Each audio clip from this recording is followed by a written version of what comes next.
Way show with me, Lee McQueen, in association with Phoenix 51, the powerful employee technology platform that is transforming the way that we bring in and assess individuals within the workplace. And as you probably already know, that we are on a mission to find out if talent waste exists through our research, for our statistics, and our brilliant guests that we have on each week here on the Talent Waste Show. And just to quickly, if you're new to the show, I just want to kind of recap a little bit, if I may. Talent waste affects organizations across all industries. It occurs when an employee leaves the organization prematurely, or in other words, when a business cannot retain them or is able to retain that individual. And some staggering statistics that we've done throughout these shows shows that between 13 up to 45% of employees leaving organizations within the first year. And that statistic is from the Office of National Statistics as well. So there's a huge element of this. So we're on a bit of a mission to see whether or not talent waste actually exists. Last time out, we had the wonderful Sarah Mason. We talked all things talent and transformation. Sarah and her team have done a fantastic job at Foxtons with some fantastic tips for anyone looking for cultural change. It was a really good show, and please check that out on some of the catch-up channels. This show goes out live on Crowdcast and, of course, on LinkedIn Live as well. So please interact with us today with my fantastic guest. You can also catch up via YouTube, and our podcast version of the show is now on Spotify, Anchor, Radio Public, and Pocket Cast as well. So we're getting there. We're definitely getting there. You can find us all over the socials, Instagram, LinkedIn, and Twitter. And check out our website, www.phoenix51.io, for more information. However, I am mega excited today. I have to be honest with you, because today my guest is the wonderful Manuel Heichlinger. Manuel has seriously impressive background. Manuel, you have got a seriously impressive background from working for two of the giants in recruitment industry, from Page to Alexander Mann Solutions, all the way through to Deloitte, and then on to HSBC. But it doesn't stop there. Manuel then continued his amazing journey with a stint at the mighty LinkedIn, and now leading the people strategy of pioneer of connected operations cloud, Samsara. I'm absolutely delighted to welcome Manuel to the Talent Waste Show. Manuel, how are you getting on? Thank you so much for the introduction, Lee. You make me blush. You could just call me every day with that, and it's a great start to my day. So yeah, I'm really happy, really excited to be here and chat with you about anything talent related, because I'm super passionate about that topic, and it's great to be here. Well, look, Manuel, let's get into it. I mean, we were talking off air. And for those who haven't kind of met you before or kind of know who you are, just tell us a little bit about what you do and where your passions lie, and some of them businesses that are rolled off there. I mean, a very impressive background. What are the key challenges that you faced or you've had to overcome from a talent perspective in your career so far? Yeah, great. I mean, sure. So as anybody can probably tell by my accent, also by my last name, I'm from Germany originally. So I started my career there. And I think, like many people who end up in recruiting, it wasn't the kind of dream job I had when I was like 6 years old. I think anybody who tells you that recruiter was their dream job when they were younger, they're lying probably. So, I mean, I don't know about you, Lee, but yeah, you kind of fall into it. So absolutely the same. Yeah. I mean, before I got into recruitment, I was in catering. I didn't know what I wanted to do. I was working for a private Harrow school, actually, a private school. So how I got that job is another story completely. But yeah, we fell into it for sure. Yeah, so I fell into it, and I have to say, I mean, Michael Page, yeah, definitely a big brand, but it was also a really hard kind of first job, because I was literally I learned it from the bottom up. I was employee number 3 in Berlin, and literally on my first day, they told me the person who hired me has left the business. So I had somebody I never met before was suddenly my boss. I was told, here's the phone, here's the address book, here's your laptop, go. And I'm like, okay, what do I do now? So there was a lot of, just like learning it literally on the job. But what I learned there is just like when you start any kind of job, I think you just have to stick with it for a while. And I just learned to get my teeth into it, to try not to doubt myself too much, and just like getting on with it. And I think what I learned in that first role was literally just the power of where kind of just building relationships. Because when you're actually in recruiting, like a lot of the times people come to you because they trust you, and they come to you because they want your help. And so from that perspective, I really got into that kind of mindset, and the customer is always obviously number one. So as a recruiter, you have two customers, you have your candidates and you have your clients that want to fill the roles, your hiring managers. And so that kind of gave me that first kind of glimpse that recruiting is an area I really enjoy. What I didn't enjoy so much was sales. So I was kind of thinking, okay, how can I keep all the good stuff I like about working at Michael Page, but basically combine it with something that's probably a bit more long-term, a bit more strategic, a bit more being in a company. And that's how I then came to Alexander Mann Solutions, which for those who are not so familiar with recruiting, it's kind of what they call a recruiting process outsourcer. So they basically deliver recruiting services for other companies on site, a bit like an IT outsourcer or like Workplace or receptionist. And that was really interesting because I worked then obviously much deeper with, and I got much deeper into these topics that probably link more to talent waste. Because as a recruiter in an agency, you're more like, okay, I need to fill roles, I need to fill them fast, I get people in, and that's it. And then once they're in, I hope and pray they're staying for my period of 3 to 6 months before the customer can get money back. And then I'm like, okay, that's it. Exactly. And then it's moving on after that, isn't it? It's kind of like almost like a move on, job done. Yeah, exactly. And then, but once you go in-house, you suddenly, there's a much bigger responsibility because you obviously, you probably build teams for hiring managers. You probably work with them over a long period of time, and they will come back to you and they say, hey, this one hire we made, that didn't work out. And then you're, God, okay, we have to find another person. So you're much more talking about cultural fit. You're much more talking about competencies. You're much more talking about what does the business need long term. And so that was really interesting, especially in a company like Deloitte, where talent is literally what they're selling, because that's all they have. Their intellectual property is basically the consultants, the auditors, the advisors that they're sending out to their customers. And so it's super critical for them to get the right people in. And also they obviously want to keep them as long as possible, because when it's much easier to hire people more junior, that's I think kind of common sense, and then move them up than hiring a partner or hiring a director into the business. Absolutely. And so they pride themselves also on having these career journeys, but it's obviously from that perspective super important for them. And so that's why I learned more that kind of long-term view and the importance of that. And then what was interesting about LinkedIn then was probably we talked about this offline earlier a little bit as well, or off air, was the scalability piece. So LinkedIn was really like, how do we scale very fast? How do we get people in quickly? But also how do we not compromise on the culture we want to create and on the quality of the hire we want to bring in?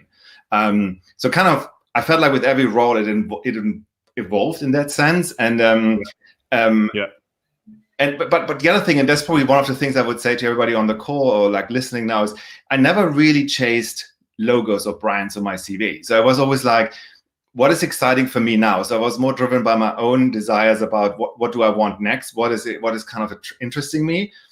And then I was lucky enough that the right opportunity presented itself.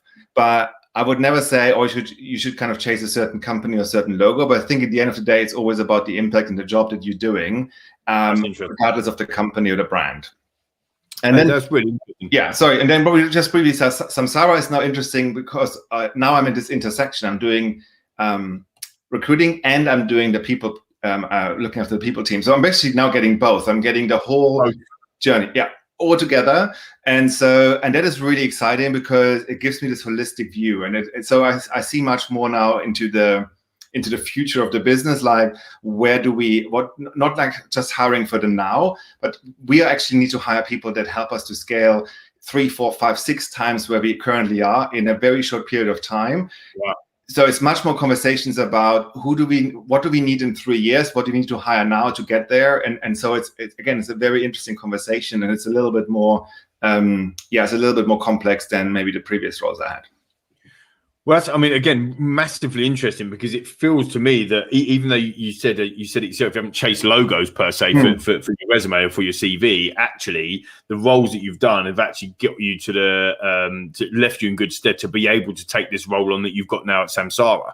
And I just find it fascinating that you've got upwards of 1,300 people in Samsara already over a 6-year period. Yeah. Yet you're looking to scale at speed 4, 5, 6 times bigger than that.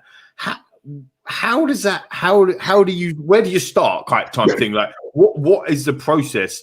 For everybody looking out there that is looking to scale, obviously you've gone through that scaling fast through LinkedIn as well, but without kind of compromising on that quality. Where do people start when they're scaling their businesses at such speed?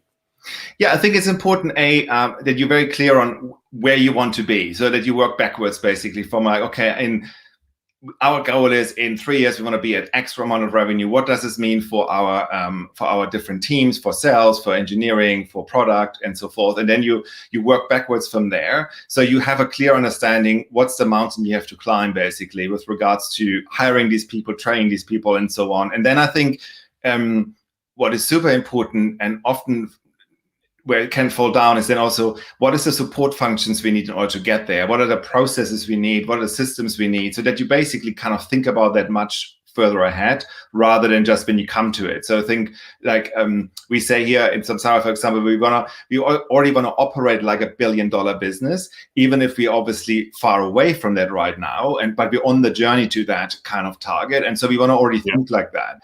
At LinkedIn, when I joined, I was just thinking about everything you do. You should always think about, does this process, this system, what I'm doing now, does this also hold up when we are like 5, 6, 7x the size that we are now? So is it scalable? Was always the big question. Yeah.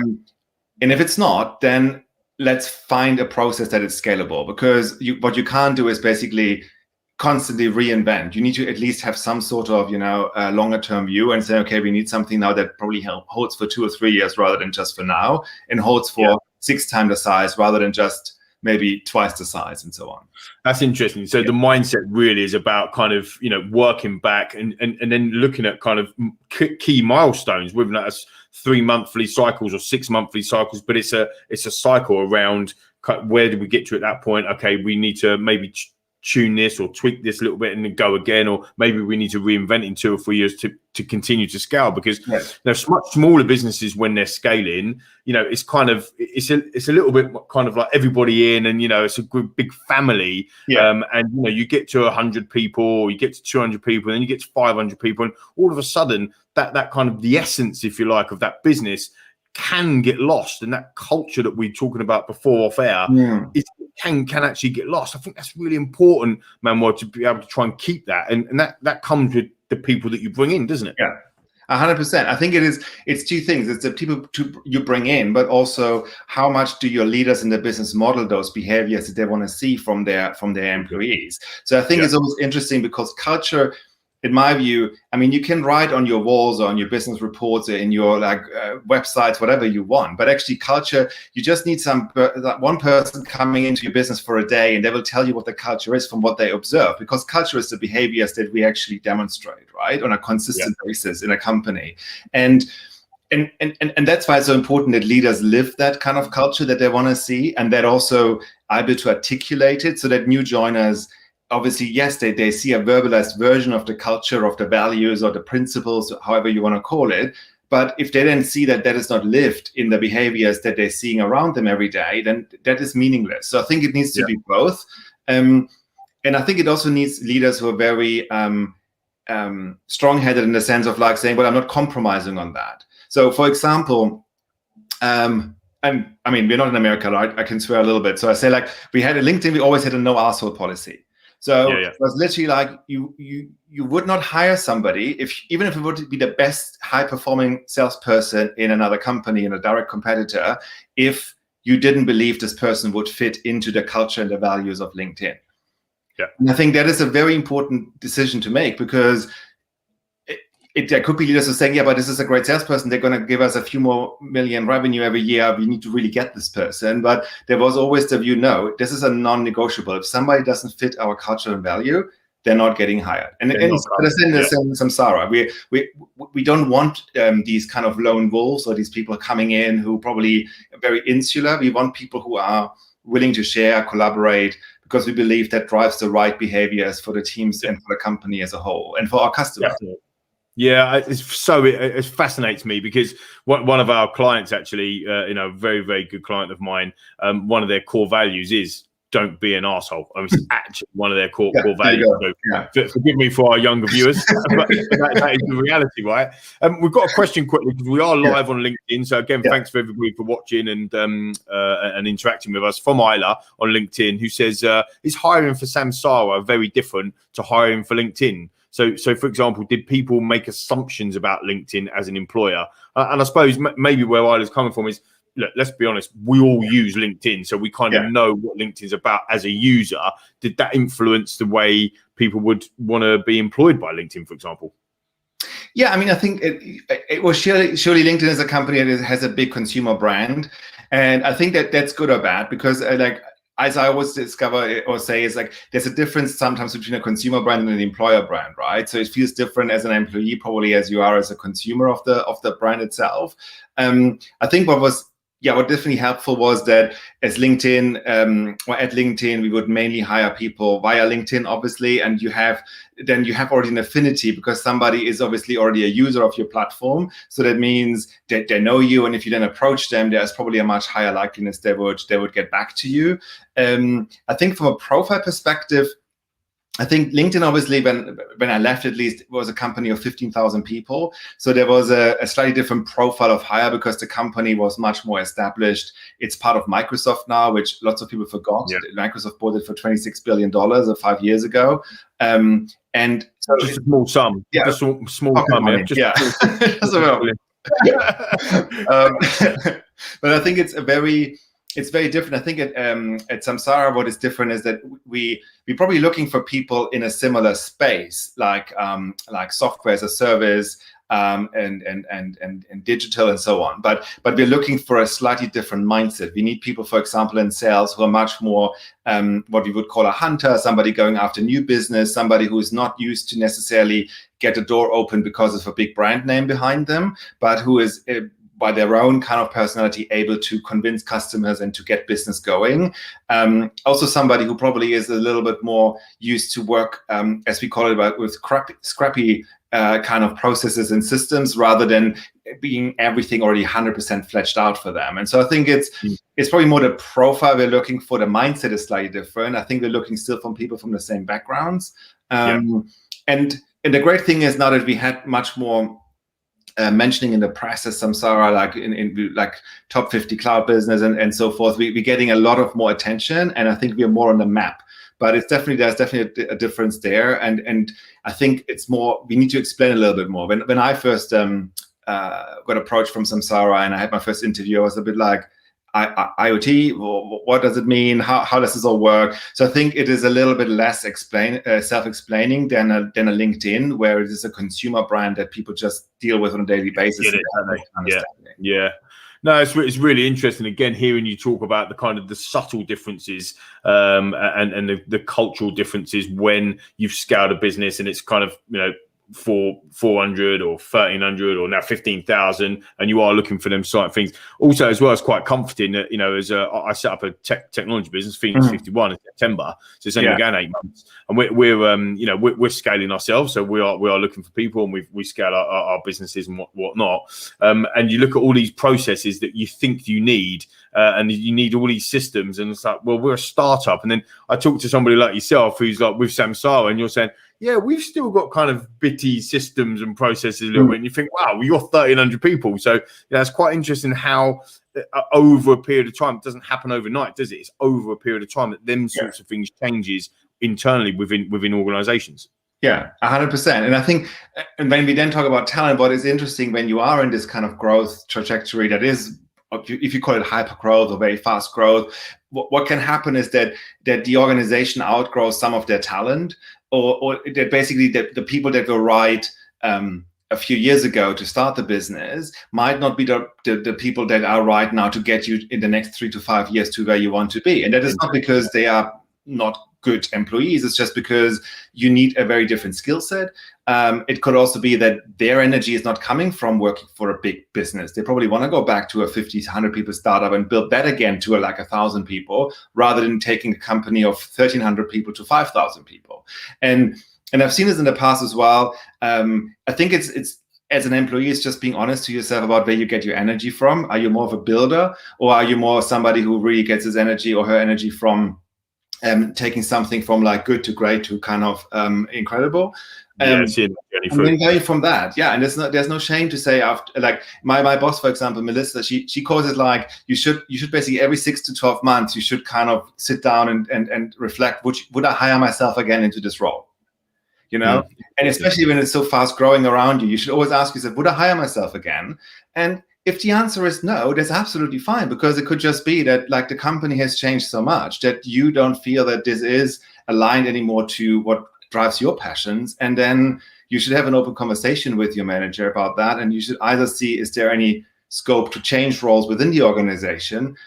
And otherwise, there's also no shame after a good stint or a journey in a company to then try something else. You know, I think it's like being very open in that conversation and that kind of channel with your manager, and not pretending that it's not happening and then clinging on and getting really unhappy and frustrated.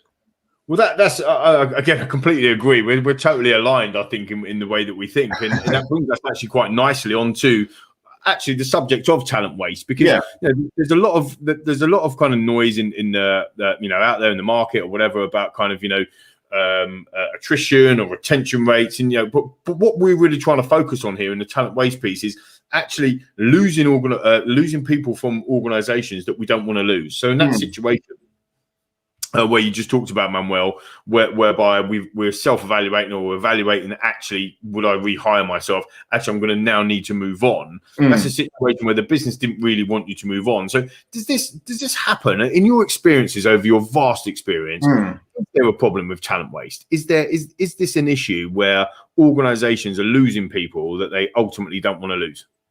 Yeah, it is. Of course it is, because I think as an organization, you will never be in a position for every single employee you have to give them the growth that they expect at that level of their career. You know, like you can do your very best, and I think if you are a really considered organization, you have some strong processes and systems and things in place to kind of make sure you're supporting your employees as much as possible, and you're spotting great talent and you're nurturing it and you're giving them opportunities internally to growth. And there's clever things you can do. You can give people also extra projects or extra growth, like so they're going more into the not the depth of a role, but they're getting more wider.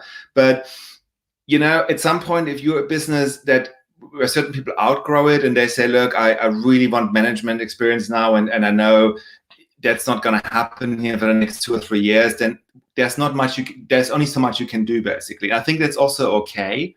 I think as an organization, we should be okay that people are moving on at some point, because it can also be testament to the success that you actually had with that individual. You got them to a level where they're then able to kind of take a bigger role somewhere else. Bigger role on. Yeah. I mean, I had 2 people in my team at LinkedIn. One went to Google, the other one went to Netflix. I was super proud, because neither of them, when they joined LinkedIn in my team, would have probably got a job at either of those companies. And their hard work and the kind of work that we did together and what they achieved during the time at LinkedIn enabled them to then go on into one of 2 of those really aspirational brands, which I think is fantastic. I totally agree, and I think, you know, when you're looking at that kind of longevity piece, and then people are moving on from there because to further their career over a period of time.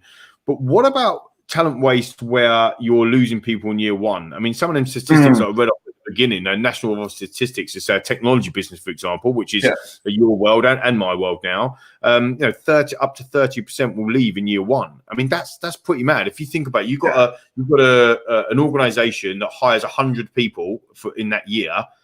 Office of National Statistics is saying that 30 of them are going to leave. Yeah, I think that's huge. Yeah, I think if you're an organization that has that problem and they identify, okay, we have a lot of people leaving in their first 6 to 12 months or in their probation period or whatever, or their first 12 months, I think it's kind of important to analyze first where it's coming from, because it could either be you're hiring the wrong people, meaning you're over-promising, you're hiring people they're probably have too much experience, or they're not a cultural add to your organization, they're not aligned with your values or what you want to achieve.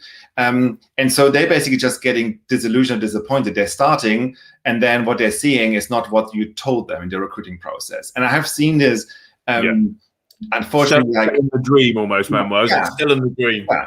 And I was always like, it's interesting, like in LinkedIn, my boss there, Brandon Brown, he was always like at the end said when you have a candidate at the very end of a process, you should even like off-sell them from LinkedIn. You should tell them reasons why not to take the job, or at Samsara, for example, we are very, very open with our candidates about what Samsara is and what Samsara isn't. And I know other companies like Netflix and so on, they're doing the same. They're very, very transparent on their career sites, in their job advertisements. Some of them even saying, this is not the right company for you if you are this and this, or this is. So it's almost trying to put people off almost. Exactly. Yeah, because in the end of the day, I always say there's no good or bad candidates. There's just like suitable and unsuitable for your organization. And you're not helping anybody if you're hiring the unsuitable candidates into roles, because you're not keeping them. And also, let's not forget it, it's even worse for an employee who starts, because they are probably leaving a very good job. They have like mortgages to pay, families to support. True. Not fair on them if you're not being open and transparent about what the role is and what the role isn't, and what they can expect and what they can't. No, I agree. Yeah. But I think the other thing is the onboarding and the what happens in the first year. So, and sometimes difficult to distinguish between the two. But let's say if you can kind of say, okay, I hired the right person for sure, but then something went wrong in the first year. It's important to unpick what was it. Especially now this year, I think the last 12 months have been super. I was going to say, COVID must have just put a big, it's affected everybody, hasn't it? Let's be honest about it. Maybe affected people differently, but it's definitely affected people. The remote hiring, the remote onboarding, doing things virtually. If you're an assessment business, if you bring people in for assessment, all of a sudden you're going to have to take that process to a virtual assessment process. Now, there's not a huge amount of technology out there, although Phoenix 51 does it. But there's a few pieces of technology. And actually, I was going to ask you, Manuel, to be fair, you mentioned about support and systems earlier. Yeah. Is there a systematic approach, or is there a system that you help? Obviously, you've probably got a big ATS and a HR system, but is there some technology or tools that you guys use at Samsara to help you, to aid you in picking or choosing, making the right hiring decisions? So what we do, we're probably fairly traditional in that sense that we rely on experience of our hiring managers and recruiters. We have what we call take-home tests, which could be like seen as a case study, or it could be like something very practical, but we just want candidates to prepare something and come back to us with, depending on the role. If it's a design role, then they have to obviously also show their portfolio. If it's a engineering role, they have to do some coding tests. If it's a sales role, they're doing usually a role play. So we're going more down that route rather than dealing with psychometric testing. But that's definitely one area where it's just important to have a systematic approach, at least like a consistent approach for every person you're putting through your process in that sense. Yeah, for sure. And again, do you feel that because there's more rigor around that process, that actually, if we're hiring based on maybe a CV or just a couple of quick interviews or something like that, we typically make the wrong decisions, or more likely than not make the wrong decisions. Whereas actually, if you wrap more rigor around that, some behavioral competency-based questions wrapped around the key values, we're finding that we're hiring, or we're making better hiring decisions. Yeah, I mean, 100% to the I think on the competency-based questions, I think it's what we base our interviews around is we make sure for candidates that the interview panel is very well briefed. So every interviewer usually focuses on a specific area or a specific competency, because there's nothing more frustrating for a candidate to meet 5 people and they're all asking the same questions. I mean, that is they're kind of like all around here. Really a waste of everybody's time. So I'm a big believer that as a hiring manager, as a recruiter, you need to really have your panel straight. You need to know exactly why is this person on a panel, what area they're covering, even probably down to what questions do you want them to ask. Are you getting more comparable kind of experiences? Because then you can literally say, okay, I ask every candidate the same 5 questions and I can compare. But also to just make sure there's no blind spots in the process, so that you really focus on those areas. And we talked about this a little bit before. I'm a big believer as well as a recruiter that you need to challenge things like education or schools or stuff like that. I think that is very, very backwards to kind of just focus on those things on a CV. I think it is much more about behaviors and about attitude. and figuring out if somebody has the potential to do the role that you want them to do, rather than which university did they go to, or what kind of subject did they study, or what kind of A levels did they do. Yeah, it's that probe. I was just going to interact with you there. It's that probing side of things as well. It's finding out that information. It's like, you could see on a piece of paper that, I didn't do very well academically, but actually you don't know the reasons why that was. So actually understanding, who I am and what I do and what I've achieved since my academic qualifications, for example, that now you've got a wider picture of, okay, this is the reason why. And now I might become a more of attractive hire rather than just, maybe right on paper, for example. So, I think I agree with you on that. Just quickly going back to LinkedIn, because we've got Alan Shaw, who's asked a question. How do you maintain a positive atmosphere in a business when too many of the right people are moving on? And then he has caveat that, Alan, by saying, or maybe it's the wrong people. So what have you got any experiences around that, Manuel? Yeah, I mean, that's definitely a tricky one when you have like a high number of attrition in a specific team. I think the best way is just to, getting your arms around the people that are staying on, usually when you have people leaving, they're leaving for a reason. Now you can't always disclose the reason to the rest of the organization for various reasons, but I think it is important just to kind of focus more on the people that are in the team that are still staying, and having really strong conversations with them about what are their kind of passions, what are their career plans, what they need support with, so that they are basically understanding, okay, it doesn't matter if so-and-so moved on or if these 3 people left. It's about what is it in for me. Sometimes people leaving can also give an opportunity for people who stay on, because suddenly there is more interesting project work to be kind of divvied out, or there's a team lead position open, or there's just more opportunity for people to step up. Yeah, I agree with that. But I mean, I always say, like, every employee deserves a great manager. And I think when you have a situation like that, it is really the responsibility of the managers for those teams to step in, to wrap their arms around these employees and to give them comfort that they're still being looked after, and their development is important, and really understand their drivers and motivators, so that they basically feel supported and they're staying and they're not getting wobbly just because they see a few people in the team leaving for whatever reason. I totally agree. It's so interesting hearing you talk, Manuel, because I'm going to reverse all the way back to your Page days, Michael Page days, when you said your boss had left after two days, and you kind of got the information, you got a phone, and off you go. And that was exactly, I started at Hayes, and my recruitment career was at Hayes, and it was exactly the same scenario, whereby my boss didn't leave, but actually it was kind of like, right, off you go. There's your desk, there's your phone, kind of get on with it. So I'm not sure personally. I don't believe, in my experience over 20 years, that much has changed in not in the way of here's your onboarding process. That's vastly changed. But actually, back then we still needed somebody to put our arm around our shoulder and actually look after us and make sure that we were right, and make sure we, in terms of that manager. And I think that's still the same today. And I do hear a lot of there's a lot of chat, isn't there, out there, especially on social media, that people are different nowadays to what they were, back 20 years ago. And I personally don't think that's correct. I still think that everybody needs to be coached and mentored and supported to make sure that they've got the best possible chance of succeeding. But I don't know what your view on that. Yeah, I think I 100% agree, in the sense that I don't think that has much changed in that sense. I think it is actually, it's a very simple quality that you need as a good manager. It's about listening.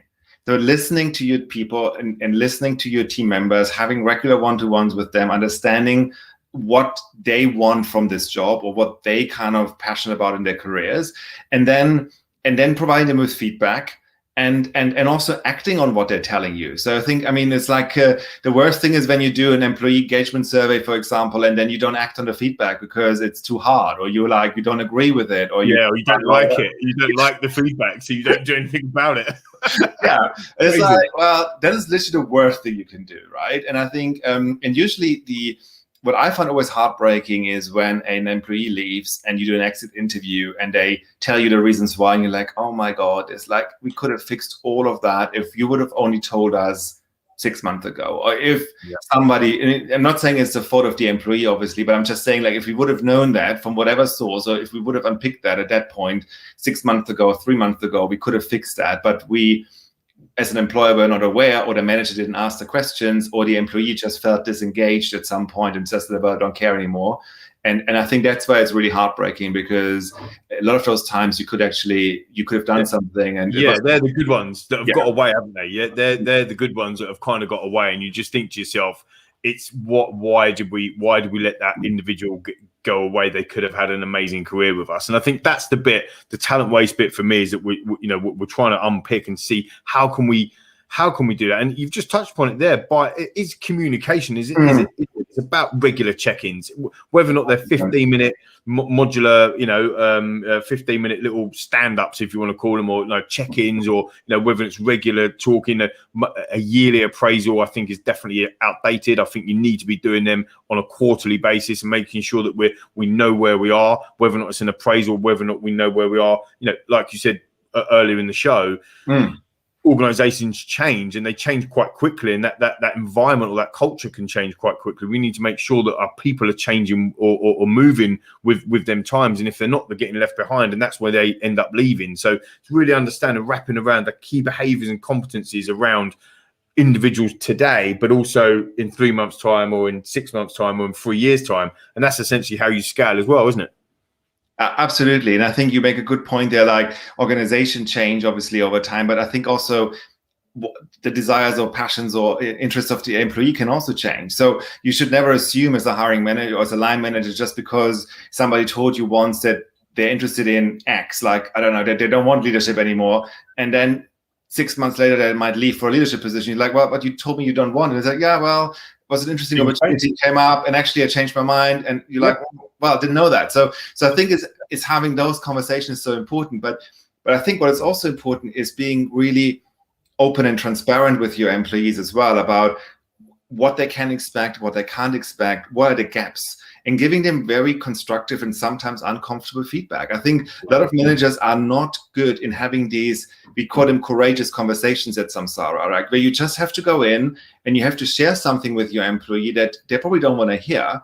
But if you don't do that, then they're not growing, they're not developing, and they will not basically be able to get to the next level. And at some point they're going to leave and they don't understand why. And that's obviously not a great experience. And so I think is having those conversations is important, but also then making it very clear that it's a two-way conversation as well. Because I always struggle with when employees have this expectation of like, well, develop me. I want to be developed. And I'm like, well, this is not how it works. It's like, exactly. It's a two-way thing. It's like you need to figure out what you actually want, and I can help you in that journey, and then we can work on it together, and I can give you feedback and coaching advice. But it's driven usually by you. I have all my one-to-ones always driven by my team members, and say, what do you want to talk about? What's important to you? And you need to come to me and tell me what you need, and then we can work on that. I think I struggle when there is this kind of entitlement of, well, the company owes me that development or that career. That's not how it works. I think it is a two-way contract, isn't it? Yeah. Is essentially, it is a two-way contract on that for sure. Again, I completely agree. Christoph has asked a question, but I think we just answered about employee feedback and how often we should be giving feedback and employee feedback on projects and that type of stuff.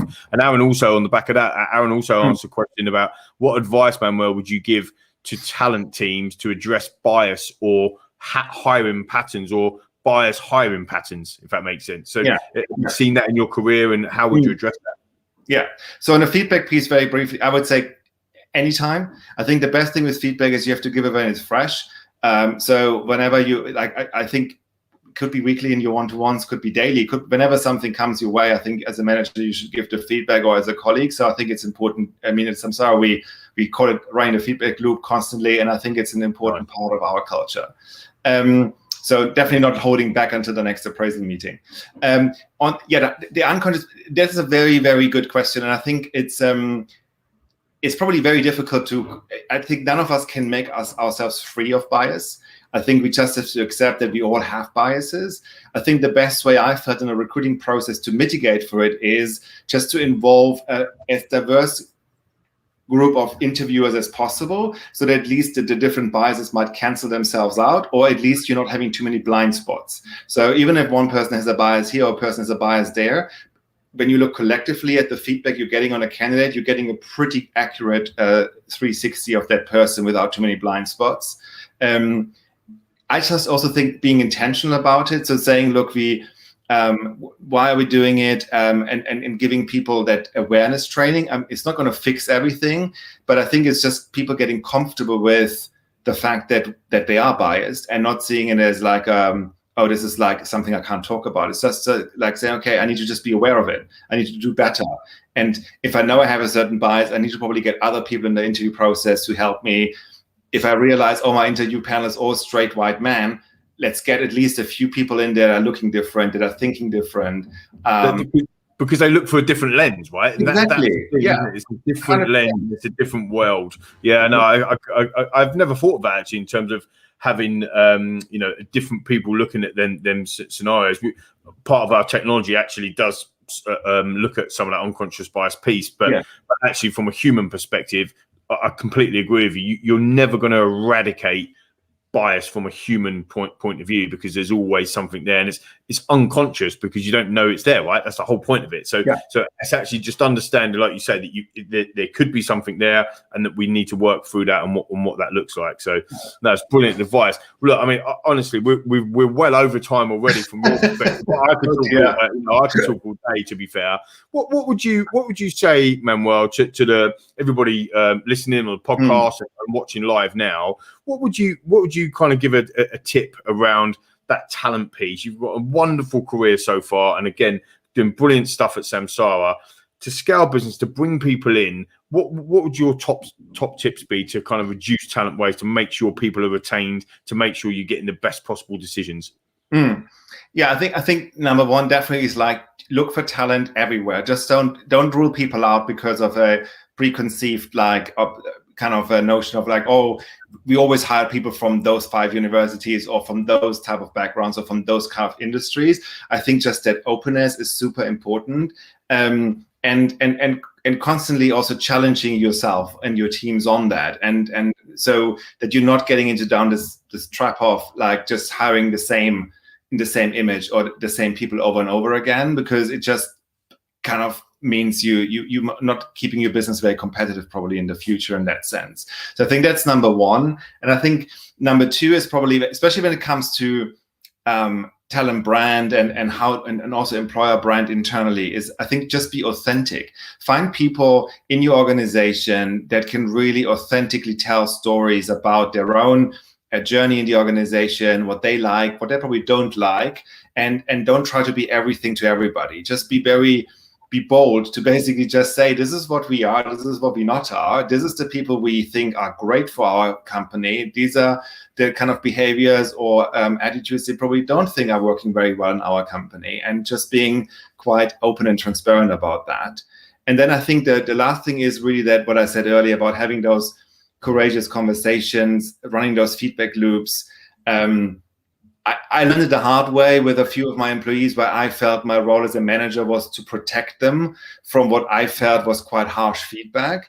But actually what happened was I deprived them of an opportunity to learn and grow. And I made a decision for them that actually then led for them to a situation where they were not able to act on the feedback, because I didn't even give them that feedback, because I made a decision to hold back. So I think it's just having those courageous conversations of delivering that feedback in a spirit of growth mindset and helping people to actually, improve. Feedback is one of it's almost like the elephant in the room sometimes as well, isn't it? Even from a recruitment perspective, when your volume, you've got 400, 500, 600 applications, and you kind of only hire 10 or 20 people at the end of that application. But does everyone else get feedback? It's a kind of like I say, an elephant in the room. People don't really want to give feedback, but in my career, what I've found is when you do give feedback, when you are transparent, when you do kind of like just be real, which is what you were saying earlier, be real, people really appreciate it, and they take it on board, and they realize actually this is where we need to do, this is where we need to improve, this is where we need to go. So actually, by not saying anything is harming the business and ultimately your team even further, isn't it? It does, yeah. Brilliant stuff. Manuel, you have been an absolute superstar. I cannot thank you enough for coming on. I've thoroughly enjoyed our conversation today, and I hope everybody else has. We're as I said to everybody earlier, you can find us all over the socials, on Insta, on LinkedIn, and you can find and follow Manuel, of course, in one of his past employees in terms of LinkedIn as well. We're going to be putting this out on YouTube, on Spotify, on Radio Public, and Pocket Cast as well. So you'll be able to grab all of them top tips that Manuel's just talked about. All it leaves me to say, Manuel, is that this is the Talent Way Show. You have been fantastic, and thank you again so much for coming on this week. Thanks for having me, Lee. Have a good day, everybody. Cheers, Bye. Manuel.